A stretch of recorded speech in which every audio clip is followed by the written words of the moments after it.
Jeremy Plunk and Joe Christofek here for Night School, and tonight we've got a special guest who's actually one of our hosts. Joe Christofek is the morning line maker at both Arlington Park and Hoosier Park, so he's a guy who not only has a plan, but he has a background in making the morning line, so he's a very important asset here as we learn about this topic. It's something I've never done in the racing industry, and I'm learning a lot about here tonight throughout Night School.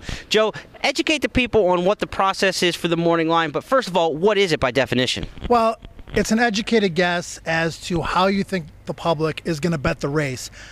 They're not my picks. I mean, I can make a horse 8-1 that I think has a great chance to win the race, but I think the public is going to make the horse 8-1 when the wagering is all said and done and the bell rings and the horses leave the starting gate. So it's an educated guess. You try to get as close as you can, and I do believe that an accurate morning line is very important. The morning line is printed in the official racing program every day, and you'll see the odds next to the jockey's name most often for our newbies in the audience. The morning line, like Joe said, is a projection of what those final odds are going to be. What kind of races are toughest to make the morning line on, Joe? Well, when you're looking at a proof of a race, you're looking at class, you're looking at form, you're looking at human connections, the jockey and the trainer. Sometimes people bet on jockeys and trainers. You're looking at the recency. There are a lot of different elements, but in two-year-old races, Jeremy, you don't have a lot of that stuff. You have workouts, you have connections, and you have other elements like pedigree. So those are the toughest, and also races with unknown factors, horses coming from Europe or horses that are coming back off of long layoffs, particularly if they're dropping in class. You're not sure if they're live or if they're not. I know several morning line makers. Jerry Schottenkirk, one of our partners with HorsePlayerNow.com, he's a morning line maker at Remington Park. The guys I know personally and yourself, when a morning line is off, it's a personal thing, you know. It's one of those deals you guys never want to be that far off. And sometimes those two-year-olds have steam that you don't know about because you have to make the morning line in advance. When I go on television with Jessica at Arlington and we talk about the current odds on the board versus my morning line and they're different, one of my famous lines is, no disrespect to the betting public, because most of the time the morning line maker is going to think that they're right.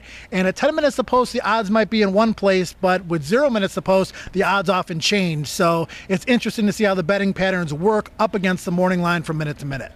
Now, as a horse player, sometimes we can be a little cynical. Hey, believe it, you know. But when a morning line is off and the odds just do not reflect what they should be, that's when a horse player salivates. I mean, as a handicapper, you're looking for a bad morning line sometimes to jump on. When I'm looking at a race card for a track that I'm not doing a morning line for, and I see a horse that I absolutely love at 6-1 in the morning line, or a horse that I think should be 5-1 that's 12-1, you can take advantage of those situations in the multi-race wagers, because a lot of people that play multi-race wagers are looking at the morning line in legs 2, 3, 4, maybe even 5 and a pick 5. So that could play to the horse player's advantage, but I don't think it's a good thing in the overall grand scheme of things, Jeremy, because it confuses the intermediate and the beginner player, and you want those people to believe that the morning line is as accurate as possible and that the person doing it knows what they're doing. Absolutely. And those multi-race plays, my experience definitely is morning line favorites get played much heavier than other horses in the race. So you'll look at a Will Pay to a morning line favorite, maybe more than the actual race time favorite is in many cases, because people are relying on that program in multi-race bets. Yeah, and I think a good way to approach day-to-day handicapping is to learn how to make your own morning line.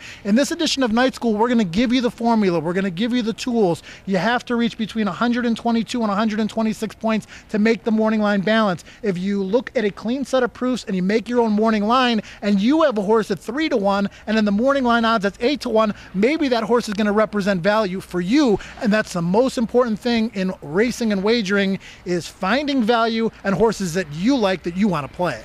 There'll be some situations where the morning line does become irrelevant. A lot of scratches in a race, a surface change, an off track. You know, you may have a horse who's an absolute mud freak who you made 8-1 in the line on a fast track because you've put the morning line together 24, 48 hours in advance, correct?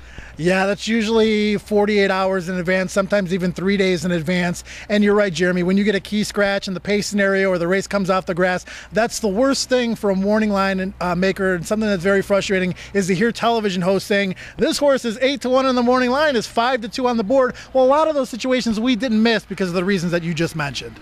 Stay loose, use it as a guideline, but obviously take a look at the current odds on the tote board, because after the first click, the morning line becomes a little bit more irrelevant, but something you always want to dial back to. That's it for this edition of Night School. We're going to get set with a great panel tonight. Enjoy, everybody.